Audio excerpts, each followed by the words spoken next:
It started like any other Wednesday afternoon in November 2018. My commute home had been long, 2 crowded subway rides, a blistering cold wind cutting through my coat. When I finally swung open the door of our small, ivy-covered house in Queens, my son Ben dashed toward me, cheeks flushed. "Mom, we did a mind exercise today. Mr. Carter says it helps open our inner eye."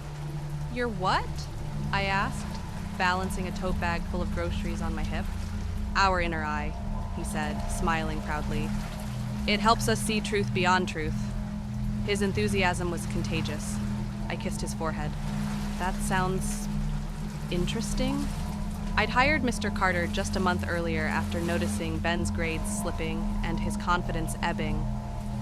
The tutor had come highly recommended on the neighborhood Facebook group. Glowing reviews, polished references, a calm demeanor. For a single mom juggling full-time work and parenting, he was a godsend, or so I thought. Mr. Carter arrived punctually every Tuesday and Thursday at 3 p.m., ringing the bell with a gentle knock. He was in his early 30s, salt and pepper hair neatly combed, always dressed in muted earth tones. Beige chinos, soft gray sweaters, polished loafers. He carried a leather satchel bursting with handcrafted flashcards, colored pens, and homemade bran and almond muffins. Who teaches grammar with muffins? I joked the first day as I led him into the living room. "Engaging all senses helps memory," he replied, offering me one. Its aroma was nutty and warm. With a curious bite, I conceded. Each session began like a ritual, centered by breathing exercises, posture alignment, and visualization techniques. Ben returned from week 1 brimming with energy, reciting poetry with theatrical drama and solving algebraic equations in record time. My hope soared. By week 3, the cracks appeared. Ben began quoting Carter's aphorisms. "We are not our names, we are our energy." Over dinner, he refused his favorite macaroni and cheese, calling it a distraction to his aura. His once bright brown eyes now held an intensity that felt out of place for a 9-year-old. After school one Tuesday, I found Ben perched cross-legged on the porch steps, eyes closed, murmuring the mantra, "Unveil the shell. Become the core," a line from Carter's lessons. I clapped my hands softly. "Ben, sweetie, eyes open, please." He complied, but his face was serene, detached. The next morning, he declined all solid food. "Food clutters the mind," he told me. Alarm bells rang, but Carter's absence that day left me uncertain. Was I overreacting? One evening, I tucked Ben into bed, only to notice a tattered notebook peeking from under his mattress. I waited until his breathing deepened in sleep, and then retrieved it. The cover was plain black. Inside, pages bloomed with intricate symbols and looping mantras. The flame within guides the awakened. Shed the outer shell, become pure being. Gathering at the Hollow Oak, midnight. My blood ran cold. Hollow Oak was a park 40 blocks away. Midnight meetings? In the woods? Panic fluttered in my chest. Late that night, I crept to the shared laptop. An encrypted messaging app displayed recent chats. "The flame beckons. I have tasted vision. Nathan is ready. Mother resists. She must awaken. Gathering in 2 weeks, the circle expands." My hands trembled. Fueled by dread, I decided to observe the next session.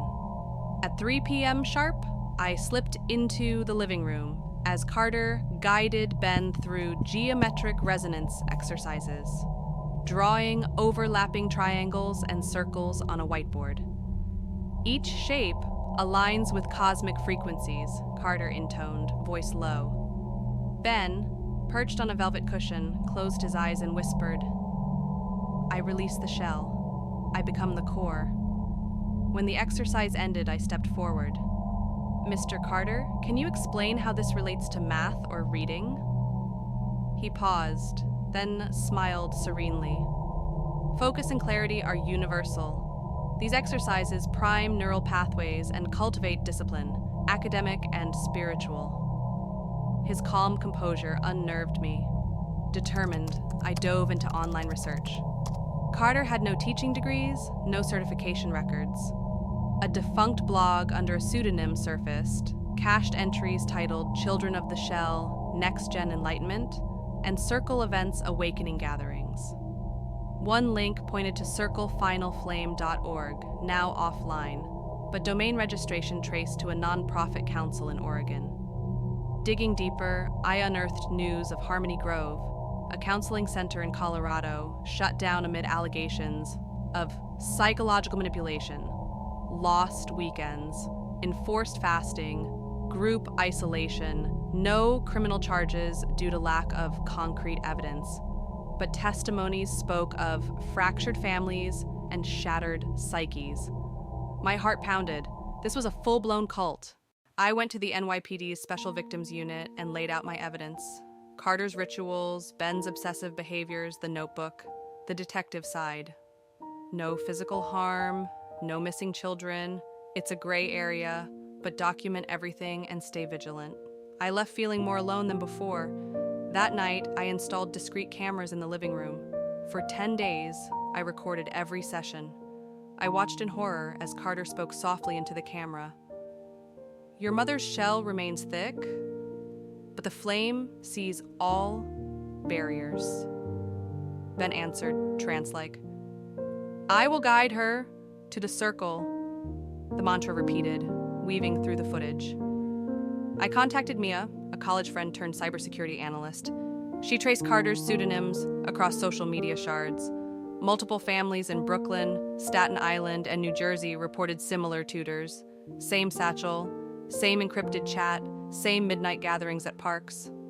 Mia uncovered an invite-only Slack workspace labeled Number Final Flame Initiation, where members exchanged testimonials and initiation dates. One message read, Our children are the keystones of the new dawn. That night, Mia whispered over the phone, This is dangerous. They've networked across the tri-state area. I reached out to Dana Rivers, a local investigative reporter.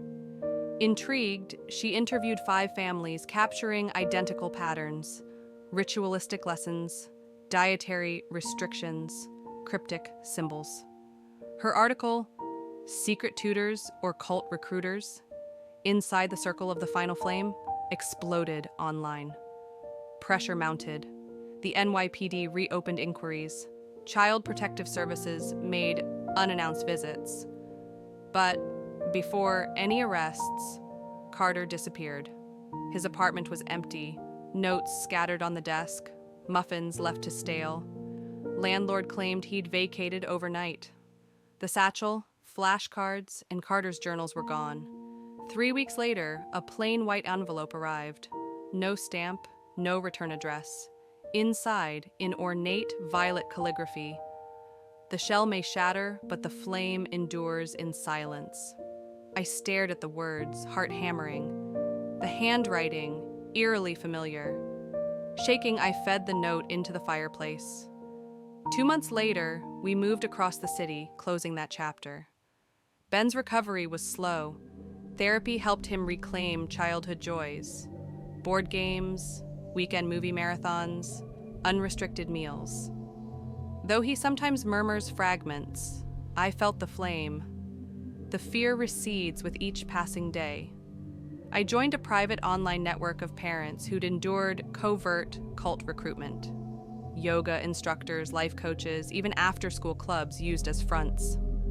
We share resources, how to vet adults, signs to watch for, legal contacts. Today, I scrutinize every tutor, teacher, mentor, background checks, credential verifications, in-person interviews on neutral ground. I keep a photo of that midnight park and the note's final line. The flame endures in silence. Kindness can mask darkness. So next time someone offers to unlock your child's inner sight or page through cosmic energy patterns, question it. because I nearly lost my son to a cult hiding in plain sight in our own neighborhood. End title card. Text. They're still out there. Share your story. Stay vigilant. Protect the young minds you love.